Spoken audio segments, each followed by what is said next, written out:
Our first presentation is titled Structuring Your Social Commerce Strategy to Drive Profit and Efficiency. Really great, exciting stuff, especially when it comes to segmentation, automation, and really trying to keep up with all the changes the social platform is making. So without further ado, I just want to introduce Josh Tan. He's the Senior Director of Media Strategy at Rise Interactive.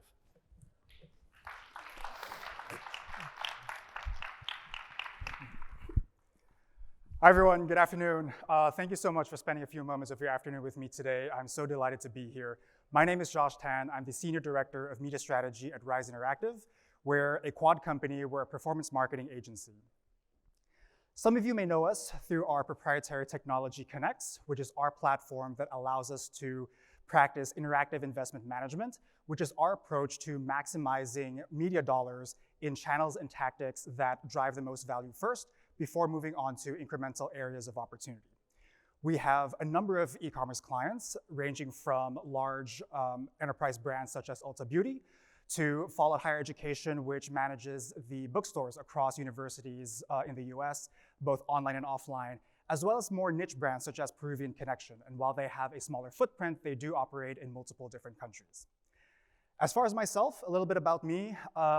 This sounds like a cliche, and I hate saying it, but I am an avid traveler. I'm a serial traveler, really. I came back from Australia and Asia about a couple weeks ago, and that's the second time this year that I've been on that side of the world. When I'm in the US over the summer, I like hiking quite a bit. I will be traveling to Colorado at the end of the summer to do another 14er. It was something I did a couple years ago, and I just love doing it. Throughout the year, I go to the bouldering gym about 3 or 4 times a week, so really into the whole recreation thing. When I can, I like to create content. I'm very passionate and opinionated about our industry and all the different things that are happening, and I like to share my views with whoever I can. When I'm at home, I'm always in the kitchen. I try to dabble with a few different flavors. My Instagram feed is full of dishes that look good over a camera. Not all of them taste good, as my family will tell me. But I'd really love to continue this conversation after the presentation. We are at kiosk 118. We are raffling off a Nintendo Switch as well as a Candyland board. All you have to do is fill out the golden ticket in the chocolate bars in front of you. We also have a snap filter that you can use to take a bunch of cool different photos, share that on LinkedIn, and be one of the cool kids. In this discussion, we really want to talk about how brands can be successful on social media, especially with all the advancements that are happening, and more of them happening throughout the years. There are 3 things that we want to talk about today. First is structuring your accounts so that you have the right levers in your campaign structure to optimize your marketing strategy and stay in control. The second thing is to use the right ad formats so that you are speaking to your customers in specific stages of their customer journey so that our message is resonating with them and we're helping them move along that journey. And the third thing is preparing your data so that it is input ready so that you can use it in any platform that you want to be present on and that you are optimizing your dollars on those platforms with data that you use to make business decisions.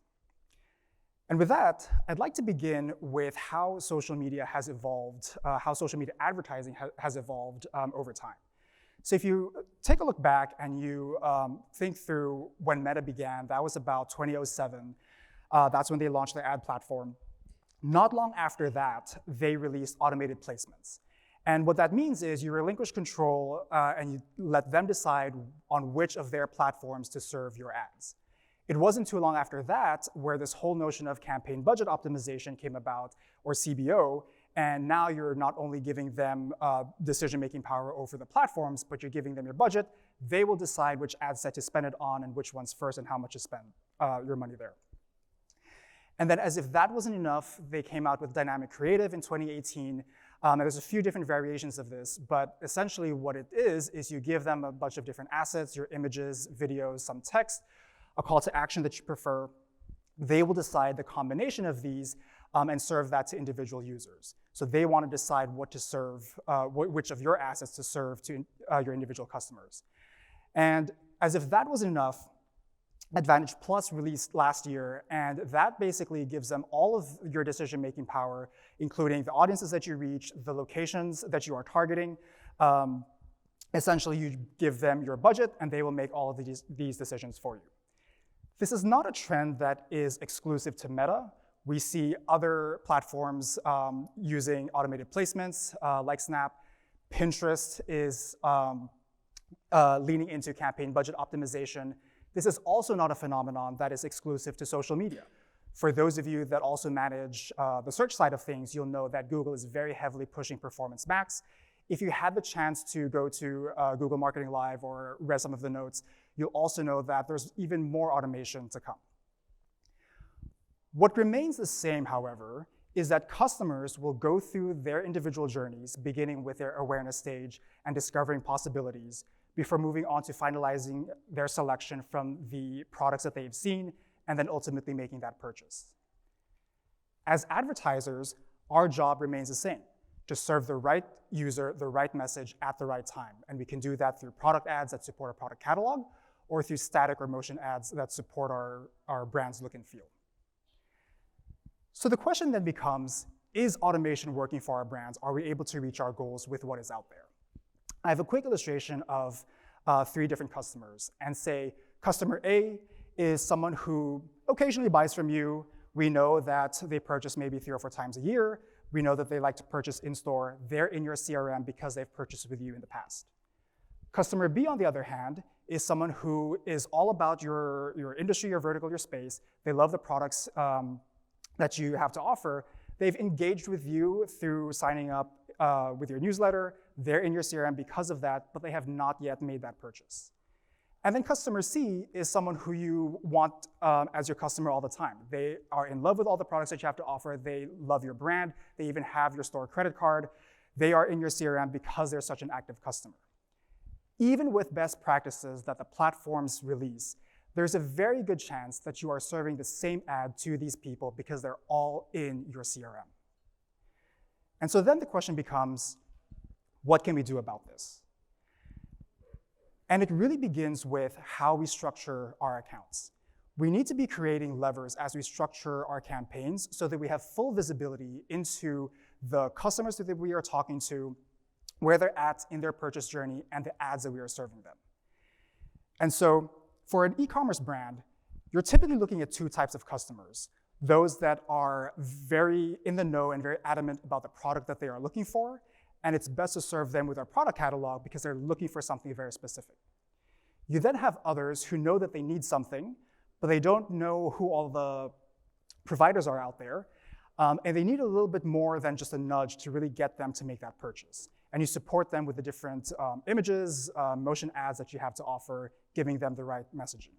I'm not gonna go into every tile on this screen, but the idea is that we create campaign structures where we know that we're talking to net new customers who have not engaged with your brand yet, or known prospects or existing customers, so that we can serve the right messaging and allocate the right budgets to them. From there, we want to really maximize your first-party data, all of the data that you have in your CRM, that you've collected through different touch points with clients. These are a few examples of ones that are possible, anything ranging from their identity that they give you through emails or phone numbers, to actions that they take on the site, conversion types that they can engage with you, the frequency of these conversions, or the value of these conversions. Any number of these or any combination of them are relevant targeting that we can use to really understand where they're at with our brands and really maximize their lifetime value with us. Now, after saturating that pool of qualified users that know you very well, that you have a lot of data on, you're gonna wanna expand that list a lot further. And the natural progression is to look at how do we create lookalikes off of this, and that entire lookalike strategy is a whole endeavor on its own. But you also know that you're gonna saturate that bucket of users at some point, and you're gonna wanna look toward native audiences in all the platforms that you're present on. But since iOS 14.5 was released a few years ago, a lot of advertisers, and we feel this ourselves, is that the quality of interest targeting has declined since then. And so we're not getting as high quality of users passing through those lists. They're not as sticky with brands, they're not as high intent. And so what we're educating brands to do is to look at third-party providers that can enhance that targeting. So you're not only reliant on native targeting that's in the platform, but you can also lean into these third-party providers whose entire job is to really understand how they can track different behaviors over the internet that can allow us to enhance that targeting. And then finally, CBO is not going away, but what we can do is make sure that the data that we're using to optimize our campaigns is the same data that we're using to make business decisions. And we're always talking to different brands about how to connect Adobe data with the different platforms, and it's an endeavor on its own. But it's something that you're gonna wanna go through so that every person in your entire ecosystem that's making a decision will be doing so with the same data, and the automation will be making decisions for you that you would make yourself. Now, if everyone uses these 4 steps, the question then becomes, how do we differentiate ourselves from our competitors? And the answer really goes back to, how do we serve the right user, the right message at the right time? Our approach to that is called sequence messaging. And the idea here is that if someone is new to your brand, they're starting out on their purchase journey, they don't know what's available yet, we may want to serve them a video asset that has more latitude, where we can explain who we are, what our brand's look and feel is, the different products that we may carry. Once they've clicked through to our site and they've poked around the different products that are available, we can then follow up with, say, a carousel ad that has some of these products that they've searched, serve them alternate products that they may be interested in, or complementary products that may fill their basket. That's gonna be different and a different experience than someone who is very ready to convert, is already exhibiting signals that they wanna make that purchase. We're gonna wanna serve them a very strong conversion ad with a good call to action that highlights any deals or offers that we have to really underscore that urgency in making a purchase. Now, just because 2 brands are in the same space doesn't necessarily mean that they are competing. And the differentiation really becomes in the levers and how we use them. So say brand A is someone who doesn't have a lot of brand awareness, but they have very good customers. They have a decent amount of those customers, and we know from the data that they have a high lifetime value. The repeat purchase rate is really high. That brand may instead want to focus a little bit more on the awareness and consideration stages of their campaigns, because that will best allow them to widen the pool of these already very sticky users. On the other hand, if brand B enjoys really good brand recognition, but may have a higher price point, and people understand that as they go through their purchase journeys and then ultimately drop off before making a conversion, that brand instead may want to be more focused on the conversion side of things so that they can explain why they have a better value proposition or extend deals and offers that make them more price competitive with their competitors. It is this type of budget allocation that allows brands to be competitive and really focus on areas that will drive their business forward, especially in this economic climate where things are either changing so quickly or things are kind of on hold and we know that we need to pivot on a whim. Having the right levers in your campaign set really allow you to make these decisions because you have full visibility, and not only the visibility, you also have the ability to influence the amount of budget that you allocate in different areas of your account. I'd be remiss not to mention AI in today's presentation. And our team did a quick experiment as far as how this would shape the future of creative assets. So there's a number of things that we looked at. There's a number of platforms that we looked at. This is just one example here.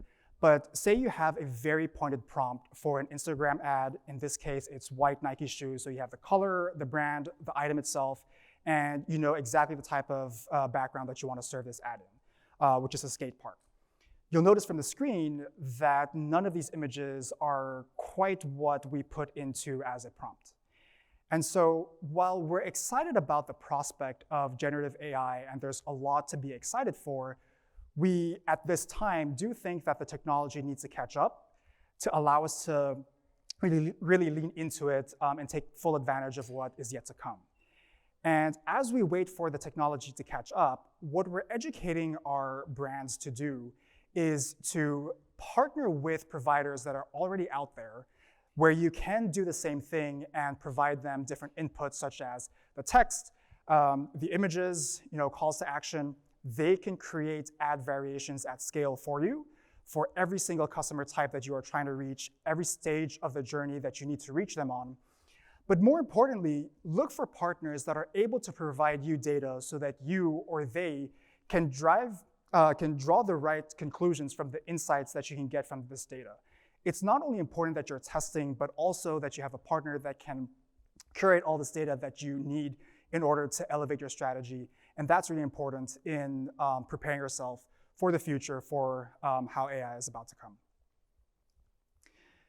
With that, thank you so much. There are 3 takeaways that I have for you today. First is to ensure that you have the right customer types in your account. Make sure that you are targeting enough of these customer types so that you are reaching people in the moments that matter. Take a look at your creatives and make sure they're not stale. Make sure that you have enough variations in the different groups of customers that you're trying to reach so that you're always resonating with them and moving them alongside their customer journey. And most importantly, ensure that you are building the right infrastructure so that you not only have the levers, but also have full visibility into all of your marketing dollars. With that, thank you again. Hope to see you at kiosk 118 downstairs.